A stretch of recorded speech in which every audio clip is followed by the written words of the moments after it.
Antes de mergulhar nesta história incrível, considere se inscrever no canal e ativar o sininho. Cada história aqui tem algo a dizer, e você não vai querer perder nenhuma. Meu nome é Marguerite Elliott. Fiz 65 anos há algumas semanas e acredito que me lembrarei disso até o meu último suspiro. Aquele dia deveria celebrar uma vida de lutas travadas com amor, de sacrifícios escolhidos com dignidade, de anos entrelaçados com memórias ternas e, às vezes, dolorosas. Um dia de luz. E, no entanto, aquele dia quase acabou sendo o meu último. Desde que meu marido Walter nos deixou, o silêncio em casa se tornou um companheiro constante. Faz 6 anos que ele me deixou, tomado por uma embolia repentina, sem sequer uma despedida. Ele era professor de História Moderna na Universidade de Yale, apaixonado pela Revolução Francesa e pela minha, disse rindo. Sua partida me deixou vazia, mas eu aguentei firme, porque sou uma daquelas que perseveram. Pelos meus 2 filhos. Por mim mesma. Para honrar o que construímos.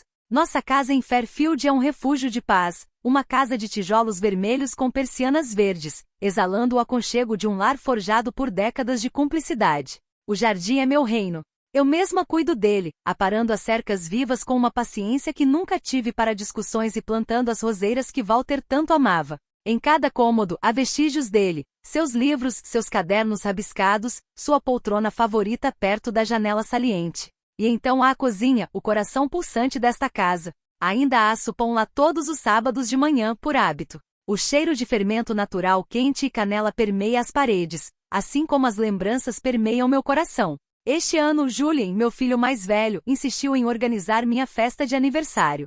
Ele havia me ligado um mês antes com a voz quase alegre demais. Mãe, você não vai fazer nada sozinha este ano. Deixa com a gente, você merece ser mimada. Aceitei, tocado. Talvez até lisonjeado. Apesar do nosso relacionamento distante nos últimos anos, acreditei que era um esforço sincero. Ele chegou com a esposa, Helena. Sempre impecavelmente maquiada, sempre sobre os calcanhares, como se o chão a horrorizasse. Ela me beijou nos lábios, como se estivesse tentando não borrar o batom. Ela é linda, sem dúvida, mas fria como uma sala de museu. Uma beleza gélida sem brilho ou calor. Seu sorriso nunca alcança os olhos. Ela é o tipo de mulher que limpa uma taça de vinho por 5 minutos, mas nunca bebe o que lhe é servido.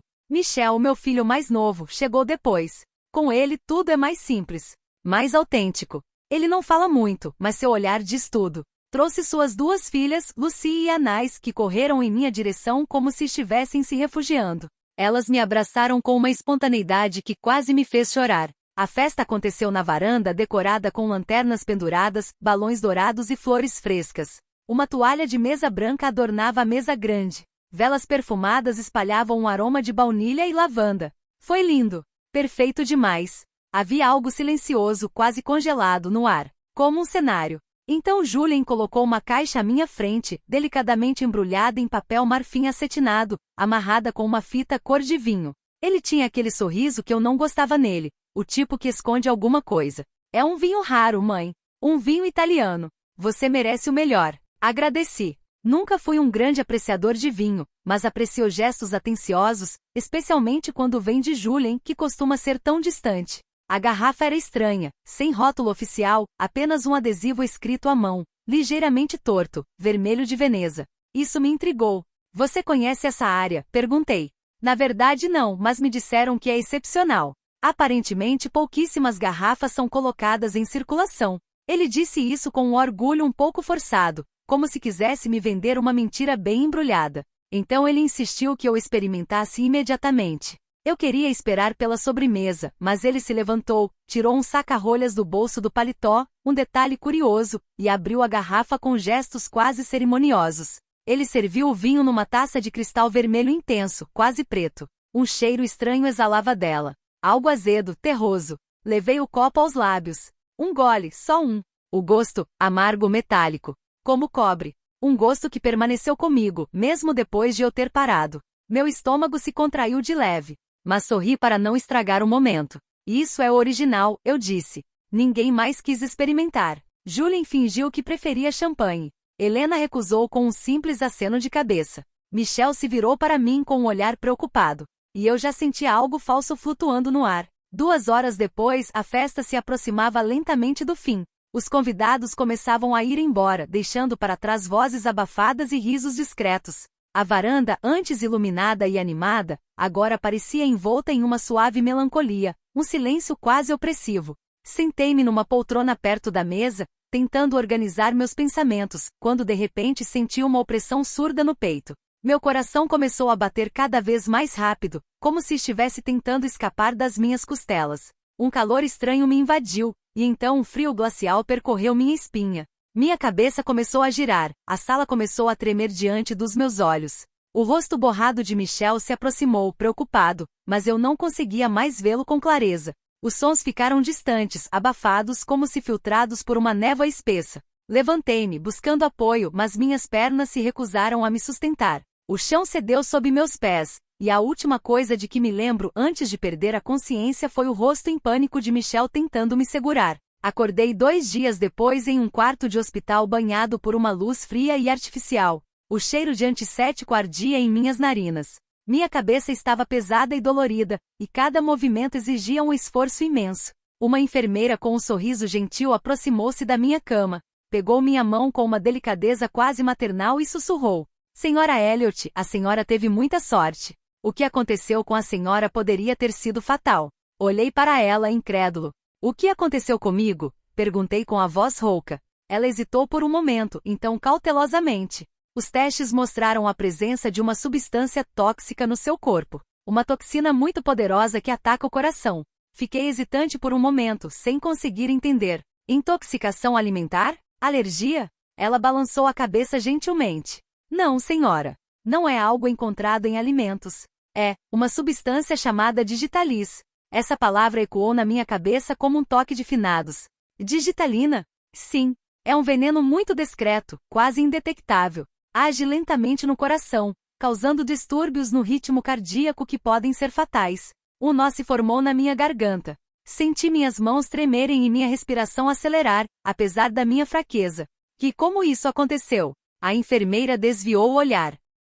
"A polícia foi alertada, senhora. Eles abriram uma investigação." Senti um frio glacial me percorrer, ainda mais frio que o frio do quarto do hospital. Pensei em Julien, na garrafa de vinho. Naquele presente, naquele gesto, tão aparentemente perfeito. Um arrepio percorreu meu corpo. Alguém queria me machucar. Alguém que eu conhecia. Michel, meu filho mais novo, ficava ao meu lado, quase sem dormir. Passava os dias na poltrona rígida ao lado da minha cama, me observando preocupado, silencioso. Às vezes, eu o via cerrar os punhos.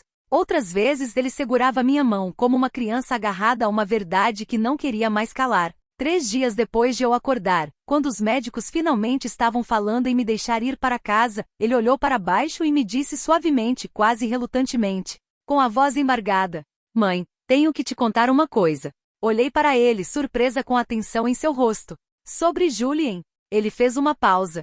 Ele hesitou. Então as palavras fluíram, todas de uma vez, sem controle, como se ele as tivesse segurado por muito tempo. "Ele está atolado em dívidas. Há meses. Perdeu muito dinheiro em investimentos duvidosos, startups fantasmas, projetos de criptomoedas criados por amigos suspeitos. Ele não quis me contar nada no começo, mas um dia eu o ouvi ao telefone implorando a uma agência de crédito por uma extensão de prazo. Ele abaixou a cabeça, quase envergonhado de ser irmão de Julien. Ele até tentou vender a aliança de casamento do papai, aquela que você guarda naquela caixinha de veludo azul na sua cômoda." Senti uma dor surda percorrer meu corpo. Walter nunca havia tirado aquele anel em vida. A ideia de Julien sequer considerar transformá-lo em dinheiro soava como um sacrilégio. Ele desistiu no último minuto, eu acho. Ou talvez não tenha encontrado um comprador. Mas o pior, mãe, o pior é que descobri recentemente que ele pediu secretamente ao mestre Reinhard uma cópia do seu testamento. Fiquei paralisada. Um pedido desses não podia ser inocente. "Quando?" sussurrei. 3 semanas antes do seu aniversário. Ele queria saber o que lhe aconteceria. Eu não disse nada, mas tudo dentro de mim desmoronou lentamente. O amor maternal é uma fortaleza, mas algumas traições podem quebrar seus alicerces. E então, como uma onda que volta a atingir a praia com mais violência, lembrei-me das palavras de Helena, aquelas pequenas frases lançadas como agulhas envoltas em veludo. "Você não acha que esta casa é grande demais para você sozinha? Na sua idade, você começa a pensar em aliviar as coisas, certo?" Eu os havia confundido com simples falta de jeito. Uma franqueza um tanto áspera. Mas, na realidade, eram sinais. avisos. E eu não tinha visto nada. Poucos dias depois, a polícia chegou ao hospital. Discretamente. Profissionalmente. Eles tinham recebido os primeiros resultados dos testes. O vinho italiano oferecido por Julien, este vermelho de Veneza, era de fato o principal objeto de sua investigação. O frasco continha uma alta dose de digitalis, um veneno que causa distúrbios do ritmo cardíaco, às vezes fatais, especialmente em idosos ou frágeis. Era uma quantidade precisa demais para ter sido acidental. E o mais importante, um detalhe arrepiante, os técnicos encontraram as impressões digitais de Julien na rolha, mas não no vidro. Ele havia manuseado a garrafa, mas nunca tocado no conteúdo. Nem provado.